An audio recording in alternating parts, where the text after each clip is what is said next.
Okay, तो सवाल क्या कह रहा है? A ball of mass m moving at a speed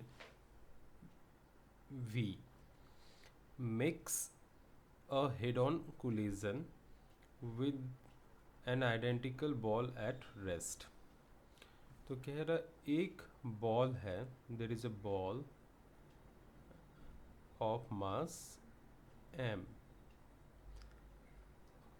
और ये जो बॉल है ये v वेलोसिटी के साथ मूव कर रही है, मान लो इस डायरेक्शन में मूव कर रही है। एक दूसरी बॉल है जो कि आइडेंटिकल है, मतलब मास इसकी भी m होगी, और ये रेस्ट में है, यानी इसकी जो वेलोसिटी होगी वो 0 होगी। ओके, यहाँ मैं यूनिट इसलिए लिख रहा हूँ क्योंकि ये वेलोसिटी को आइडेंटिफाई करेगा। अब क्या कह रहा है, ये दोनों कोलाइड होंगे, तो समझो ये यहाँ पे दोनों टकरा गए। Okay, first line finish. अब सेकेंड लाइन पे आते हैं। The kinetic energy of the balls after the collision is 3/4 of the original. Okay, तो अब जब कोलिजन के बाद, मान लो कोलिजन के बाद पहली बॉल की स्पीड होती है हाइपोथेटिकली v1 और दूसरी बॉल की स्पीड होती है v2, और इनकी जो टोटल काइनेटिक एनर्जी होगी, है ना, यानी फाइनल काइनेटिक एनर्जी जो होगी वो रिलेट करेगी इनिशियल जो काइनेटिक एनर्जी है उसके साथ रिलेट करेगी। लेकिन कैसे रिलेट कर रही है? After the collision is 3/4 of the original, तो 3/4 ऑफ द ओरिजिनल, फाइनल जो है वो कितनी है? 3/4 ऑफ द ओरिजिनल। ये एक कंडीशन है। ओके, फिर क्या कह रहा हूँ, फाइंड द कोएफिशिएंट ऑफ रेस्टिट्यूशंस। हमें कोएफिशिएंट ऑफ रेस्टिट्यूशंस ई ढूंढनी है। सवाल को मैं फिर से बता दूं, m मास की एक बॉल है जो कि v स्पीड के साथ मूव कर रही है, दूसरी जो बॉल है वो भी है m मास की, और उसकी स्पीड 0 मीटर पर सेकेंड है। ओके, दोनों ही बॉल कोलाइड करते हैं यहाँ पे। ओके, कोलिजन्स के बाद दोनों बॉल क्या होंगे, मान लो सेपरेट हो रहे हैं। पहली बॉल की स्पीड v1 है और दूसरी बॉल की स्पीड v2 है, मैंने ये माना है। क्लियर हो गया? अब जो इनिशियल काइनेटिक एनर्जी है और फाइनल काइनेटिक एनर्जी है, यानी कोलिजन से पहले की जो काइनेटिक एनर्जी है और कोलिजन की बाद जो काइनेटिक एनर्जी है, क्वेश्चंस के अकॉर्डिंग इस तरह से रिलेटेड है, यानी initial kinetic energy times 3/4 equal to final kinetic energy. हमें क्या निकालना है? Coefficient of restitutions. ठीक है, अब कोएफिशिएंट ऑफ रेस्टिट्यूशंस निकालना, तो पहला जो हम आंख बंद करके इन सारे सवाल में करते हैं, कंजर्वेशन ऑफ मोमेंटम यूज करते हैं। तो इसके लिए मोमेंटम क्या हो जाएगी? बिफोर कोलिजन्स के लिए देखो, बिफोर कोलिजन, है ना, P इनिशियल, टोटल मोमेंटम क्या हो जाएगी? mv, क्योंकि इसकी मोमेंटम 0 होगी और इसकी momentum mv plus 0 equal to mv। After collision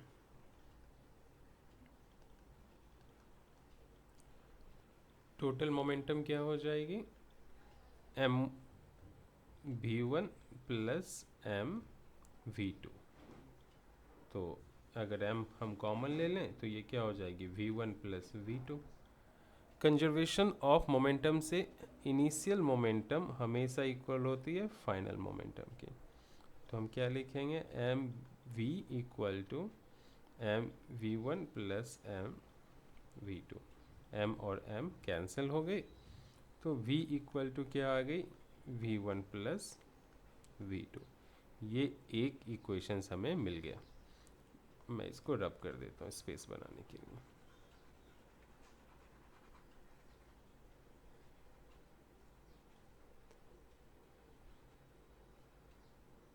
okay, अब हमें देखना है इनिशियल काइनेटिक एनर्जी को। इनिशियल काइनेटिक एनर्जी वो क्या होगी, half time m v square plus half times m zero square. तो जो इनिशियल काइनेटिक एनर्जी हमें मिल रही है वो क्या मिली है, half m v square. Final kinetic energy, इसकी एनर्जी क्या हो जाएगी, half m v one square, और इसकी एनर्जी क्या हो जाएगी, half m v two square. तो यहाँ से फाइनल काइनेटिक एनर्जी जो मिलेगा, अगर हाफ एम कॉमन ले लें तो v one square plus v two square. Okay, तो बाकी सारी चीज़ को मैं रब कर दे रहा हूँ, अब इसकी ज़रूरत नहीं है ना, इसको भी मैं रब कर दे रहा हूँ, ये रखेंगे, और इसकी भी ज़रूरत नहीं है, इसकी भी ज़रूरत नहीं है। तो अब इस पे हम फिट इन करेंगे डेटा को। तो देखो इनिशियल काइनेटिक एनर्जी कितनी है, यहाँ पे पहले फाइनल काइनेटिक एनर्जी लिख लेते हैं, half m v one square plus v two square equal to क्या है, 3/4 इनिशियल काइनेटिक एनर्जी, मतलब half m v square. Half m और हाफ एम कैंसिल, तो यहाँ से क्या बन गई, 3/4 v square equal to v one square plus v two square. तो ये हो गई 3v square equal to 4v1 square plus 4v2 square.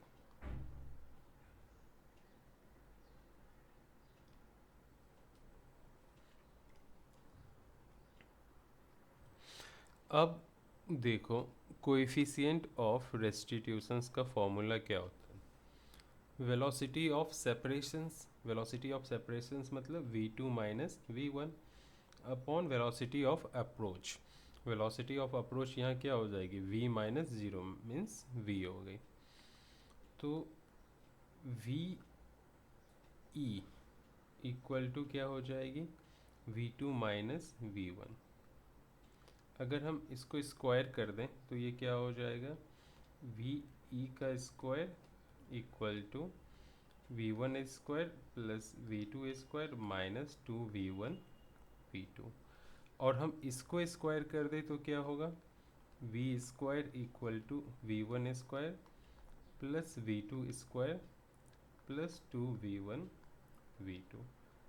दोनों को ऐड करेंगे, ऐड करेंगे तो ये माइनस में है, ये प्लस में कैंसिल हो जाएंगे, और यहाँ क्या हो जाएगा, ये v e square plus v square equal to 2v1 square plus 2v2 square.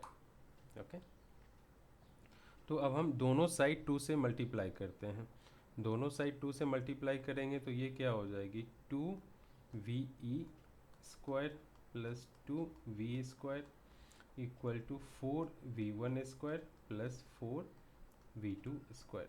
थोड़ा सा हम ऊपर लेते हैं, ओके। अब ये हो गई 2, एक सेकेंड, 2v स्क्वायर ई स्क्वायर प्लस 2v स्क्वायर, और यहाँ पे 4v1 square plus 4v2 square की वैल्यू यहाँ से डाल देंगे, कितनी है, 3v स्क्वायर। ये हो गई 3v स्क्वायर। v स्क्वायर यहाँ भी है, यहाँ भी है, यहाँ भी है, कैंसिल। तो क्या आ गई, 2e square plus 2 equal to 3। So थोड़ा सा और ऊपर इसको यहाँ लिख देता हूँ, एक second, 2e square plus 2 equal to 3, ये यहाँ से यहाँ लिख दिया। तो 2e स्क्वायर इक्वल टू क्या हो गई, 1, तो e इक्वल टू क्या हो गई, 1/2 अंडर रूट, दैट इज 1/√2। तो यहाँ कोएफिशिएंट ऑफ रेस्टिट्यूशंस कितनी होगी 1/√2। Question number 36। A block of mass 2 kg moving at 2 meter per second collides head on with another block of equal mass kept at rest। तो सवाल ऐसा कह रहा है कि एक ब्लॉक है जिसका मास दिया हुआ है 2 kg और इसकी जो स्पीड दी हुई है वो है 2 मीटर पर सेकेंड। मान लो इस डायरेक्शंस में जा रही। एक दूसरी ब्लॉक है जो कि रेस्ट पे है। ओके, तो इसकी स्पीड क्या हो जाएगी 0। ठीक है, और मास इसकी भी कितनी है 2 kg। आगे, find the maximum possible loss in kinetic energy due to collision. तो मैक्सिमम लॉस काइनेटिक एनर्जी की कब होगी जब कोलिजन परफेक्टली इनइलास्टिक होगा, है ना। तो maximum kinetic energy loss occurs only when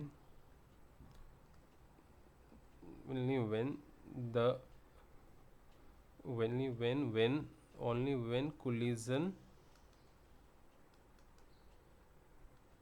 is inelastic।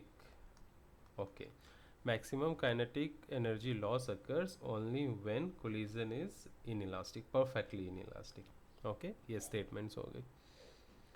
okay, तो परफेक्टली इनइलास्टिक में क्या होता है, ये दोनों बॉडी कोलाइड करते हैं, चिपकते हैं और एक ही स्पीड से क्या होती है मूव करते हैं, है ना। तो हम स्टार्ट करते हैं। पहले कंजर्वेशन ऑफ मोमेंटम का यूज करेंगे और ये वेलोसिटी निकालेंगे। कंजर्वेशन ऑफ मोमेंटम से initial momentum, total initial momentum equal to क्या होता है टोटल फाइनल मोमेंटम। तो टोटल इनिशियल मोमेंटम क्या होगी m1u1 plus m2u2 equal to total final momentum m1v1 plus m2v2। तो m1 कितनी है 2, u1 कितनी है 2, m2 कितनी है 2, u2 कितनी है 0, m1 कितनी है 2, v1 है v, m2 कितनी है 2 और v2 भी क्या है v, क्योंकि दोनों साथ में मूव कर रहे हैं। तो यहाँ 4 इक्वल टू क्या हो गई 4 इक्वल टू 4v। तो वेलोसिटी निकल के आई है 1 मीटर पर सेकेंड। ओके, मैं इसको रब कर रहा हूँ, जरूरत नहीं है। अब हमें निकालना maximum loss in kinetic energy. क्या होता है initial kinetic energy minus final kinetic energy. Initial kinetic energy क्या होगा half m1u1 square plus half m2u2 square. Final kinetic energy half m1v1 square plus half m2v2 square, है ना। तो यहाँ value डालेंगे आंसर आ जाएगी। हाफ m1 कितनी है 2, u1 कितनी है 2 स्क्वायर, ये कंप्लीट जीरो हो जाएगी तो बस ब्रैकेट में इतनी टर्म रहेगी माइनस ये वाली पार्ट जीरो हो जाएगी क्योंकि u2 जीरो है। हाफ m1 है 2 और v1 कितनी है 1 स्क्वायर प्लस हाफ m1 है 2, v2 भी कितनी है 1 ही है। ओके, तो नेक्स्ट देखते हैं ये क्या हो गई, ये 4 2 जा 8/2 4 हो गई, ये 2 और 2 कैंसिल हो गए, माइनस ये 2 और 2 कैंसिल हो गई, ये 2 और 2 कैंसिल, 1 + 1 कितनी हो जाएगी 2, 4 - 2 कितनी हो गई 2, तो क्या हो जाएगा 2 जूल हो जाएगा हमारा आंसर। अब हम स्टार्ट करेंगे सवाल B. If the actual loss in kinetic energy is half of this maximum find the coefficient of रेस्टिट्यूशंस।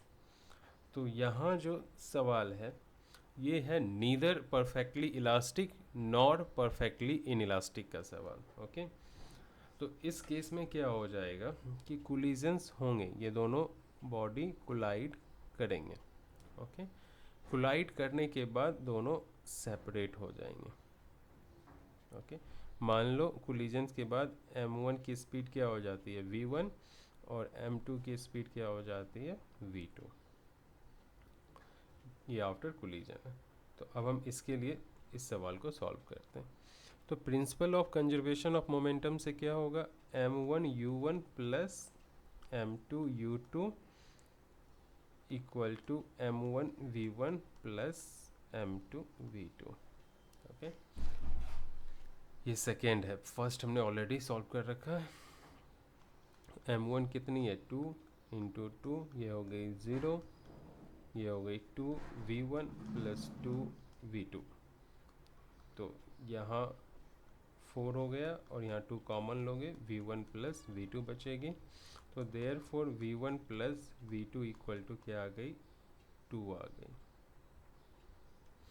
Okay, अब कोएफिशिएंट ऑफ रेस्टिट्यूशंस का फॉर्मूला हमें पता है, E इक्वल टू क्या होता है velocity of separation upon velocity of approach. Velocity of separation होती है v2 माइनस v1 और वेलोसिटी ऑफ अप्रोच होती है u1 माइनस u2। तो u2 जीरो है तो सिर्फ क्या बचेगी u1, तो वैल्यू डालेंगे, यहाँ E होगी, यहाँ v2 माइनस v1 होगी और u1 की स्पीड कितनी है 2। तो इससे हमें क्या इक्वेशंस मिल गया, v2 minus v1 equal to 2 into e. Okay, अब थर्ड कंडीशंस क्या कह रहा, loss in kinetic energy is half of this maximum. ठीक है, मतलब पहले जो लॉस हुआ था वो कितनी हुए थे 2 जूल, तो उसका जो लॉस होगा आधा, यानी 1 जूल ही एक्चुअली में ये लॉस हो रही है। क्लियर, तो लॉस इन काइनेटिक एनर्जी के लिए हम क्या करते हैं, initial kinetic energy minus final kinetic energy. और सवाल से दिया हुआ है पहले जो लॉस हुई थी पहले केस में ए में उसका आधा, तो पहले कितनी लॉस हुई थी 2 जूल, तो उसका आधा क्या हो जाएगा 1 joule. 1 equal to initial kinetic energy कितनी हो गई हाफ m1 यानी 2 u1 स्क्वायर यानी 2 का स्क्वायर, ये तो जीरो ही हो गई, minus final kinetic energy half m1 यानी 2 v1 स्क्वायर प्लस हाफ, थोड़ा सा ऊपर ही कर लेते हैं, m1 यानी कि 2 और v2 स्क्वायर। तो 1 इक्वल टू क्या हो गई, ये 2 2 कैंसिल हो गई, 4 हो गई, माइनस ये 2 और 2 कैंसिल, ये 2 और 2 cancel, v1 square plus v2 square. तो v1 square plus v2 square equal to कितनी हो गई 3, v1 square plus v2 square equal to 3। बस क्या, जैसे पहले सॉल्व किया था उसी तरह हम इसको सॉल्व कर लेंगे।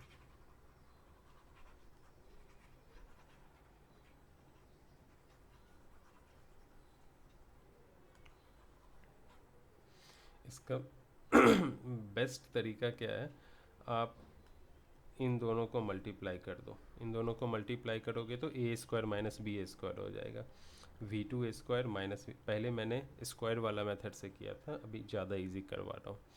तो v2 square minus v1 square तो क्या हो गई 2e स्क्वायर, और यहाँ क्या है v2 square plus v1 square equal to 3, दोनों को ऐड करेंगे तो ये कैंसिल हो गई, तो ये क्या आ गई 3 v2 square equal to 3 plus 2 5, 5 नहीं 3 प्लस 2 e स्क्वायर। ओके, अब हम क्या करने वाले हैं, अब इन दोनों इक्वेशन से, ये जो दोनों इक्वेशंस है इसको अगर आप ऐड करोगे तो 2v2 इक्वल टू क्या मिलेगी, 2v2 इन दोनों क्वेश्चंस को 2 प्लस 2e, 2 प्लस 2e है ना। तो ये 2 और ये 2 क्या हो जाएगा, कैंसिल। तो v2 इक्वल टू क्या मिली है, 1 प्लस e। तो यहाँ पे हम ये v2 की वैल्यू डाल देंगे, 3 इंटू 1 प्लस ई का square equal to 3 plus 2e square. अब सॉल्व कर लेंगे, आंसर आ जाएगा। देखो यहाँ हो जाएगा 3 1 plus e square plus 2e equal to 3 plus 2e square. तो यहाँ हो जाएगा 3 plus 3e square plus 6e equal to 3 plus 2e square. ये 3 और ये 3 हो गई कैंसिल। तो आगे को करने के लिए थोड़ा सा ऊपर लेना पड़ेगा। Next 3e square minus 2e square plus 6e equal to 0। तो ये क्या हो गई, e square plus 6e equal to 0। हाँ कुछ तो गड़बड़ कर दी है मैंने। 3 plus 3e square plus 6e और यहाँ 3 plus 2e square. Just a second.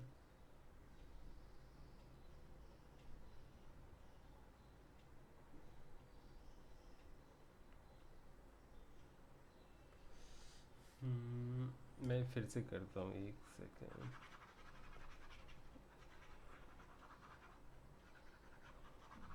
कुछ तो गड़बड़ किया है।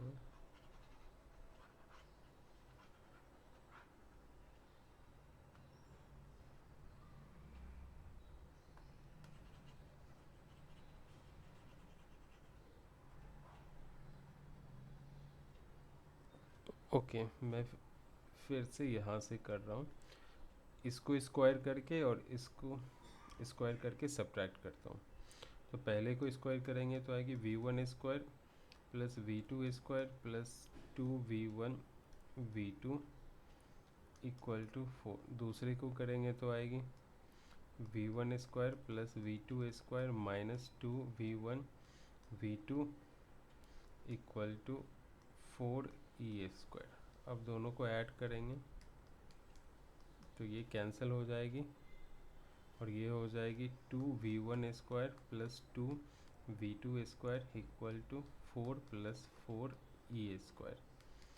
तो 2 से दोनों साइड डिवाइड करेंगे तो ये हो जाएगी v1 square plus v2 square equal to 4 plus 4e square. इसकी वैल्यू 3 है, v1 square plus v2 3 equal to 4 plus 4e square. तो डैट मीन्स ये कितनी हो गई, -1/4 आ रही है।